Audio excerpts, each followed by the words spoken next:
Amour du prochain et culture de la paix, c'est le message du Conseil des experts électoraux africains ce matin à J-4 de la tenue du référendum constitutionnel. Ecobank Tchad dément les spéculations de départ et réitère son ancrage dans le paysage bancaire tchadien. Ecobank Tchad a formellement réfuté les rumeurs de son départ imminent du Tchad.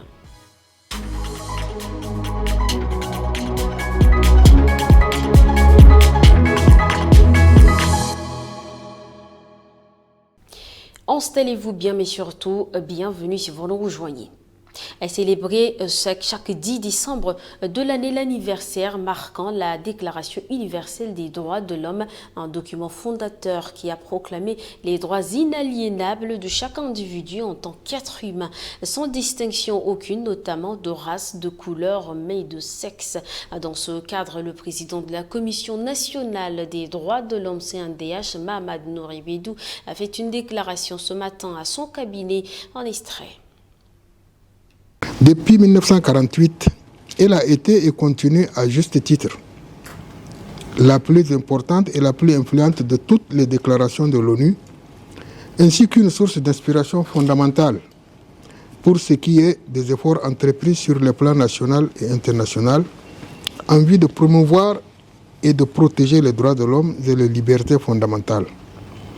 Elle a imprimé une direction pour tous les travaux ultérieurs dans le domaine des droits de l'homme et fournit les principes philosophiques de base pour de nombreux instruments internationaux ayant force exécutoire et destinés à protéger les droits et libertés qu'elle proclame. Et comme chaque jour dans ce journal, vous avez droit à l'actualité en bref. Celle de ce mercredi est une compilation et une présentation de Rassemor Djumbleila.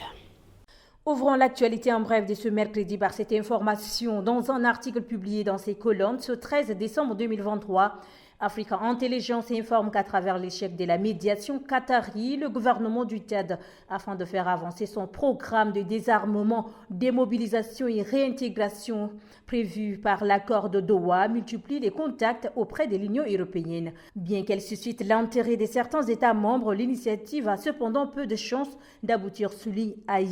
Africa Intelligence renseigne que les autorités tchadiennes comptaient au départ sur le Qatar pour financer le DDR, mais les négociations entre le gouvernement de Mahamat Idriss Déby et l'Émirat sont aujourd'hui au point mort. Le Tchad ne s'est pas encore prononcé sur le montant qu'il a l'intention de demander à l'Union européenne.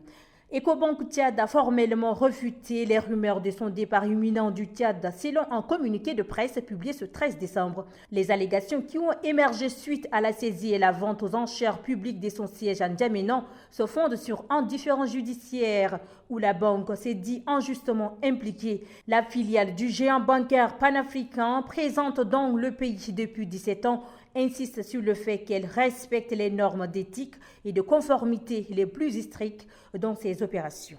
Pour clore cette actu en bref, après la signature d'une charte prévoyant l'établissement d'une architecture de défense collective et d'assistance mutuelle, le Niger, le Mali et le Burkina Faso planchent désormais sur l'établissement d'une union monétaire et la création d'une confédération.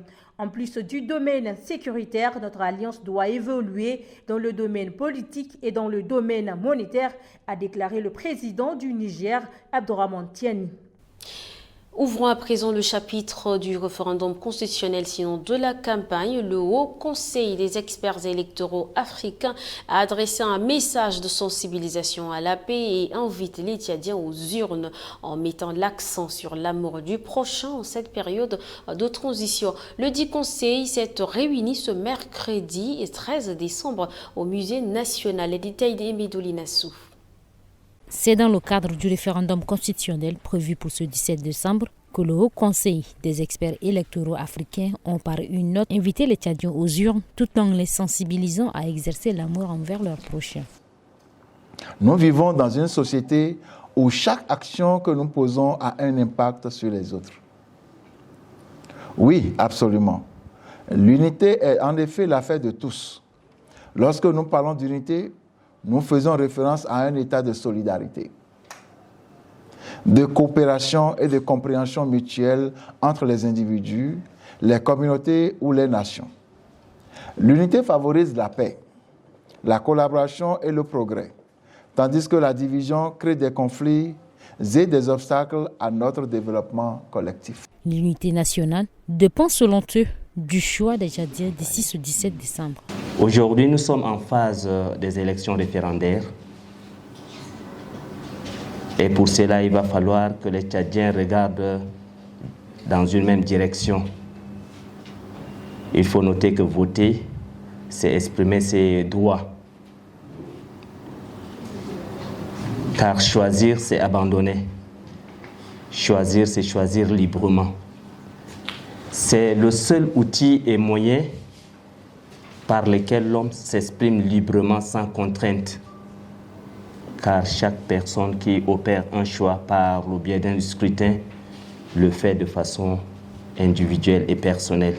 Cette rencontre s'est ainsi achevée par une forte exhortation à l'amour du prochain et un appel aux urnes ce dimanche 17 décembre.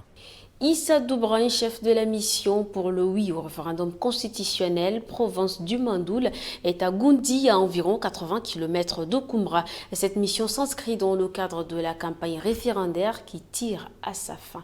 Des détails avec Judith Kamtar, Nguera Oudoum Cynthia.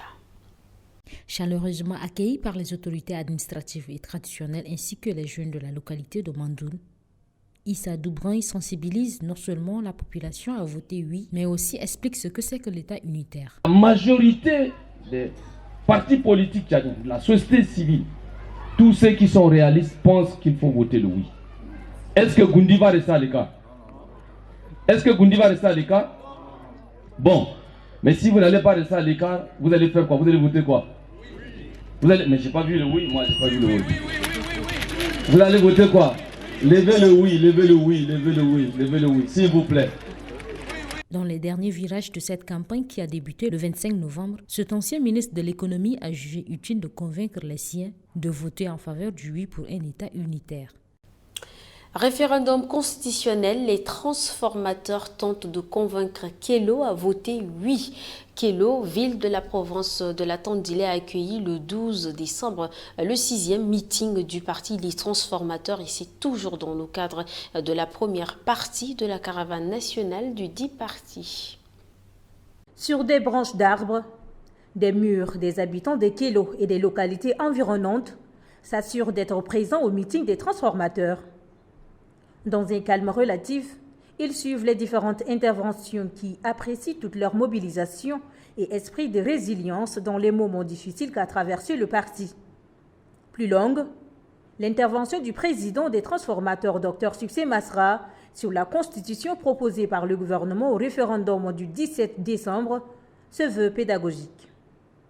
Grâce à votre ténacité, votre courage, votre plaidoyer, la Constitution nouvelle qui est présentée prend toutes les propositions de celle de 1996 et y ajoute l'élection des gouverneurs, ensuite ramène l'âge d'être candidat à une élection entre 25 et 35. C'est en phase avec la charte de l'Union africaine que le Tchad a ratifié, appuie-t-il. Devant un public silencieux au moment de ces précisions, Succès Masra appelle à voter pour cette constitution qu'il s'engage à la modifier si son parti accède au pouvoir. Nous ne votons pas pour les mêmes raisons que les autres. On n'a pas besoin de dire que ceux qui veulent la fédération sont des horribles divisionnistes.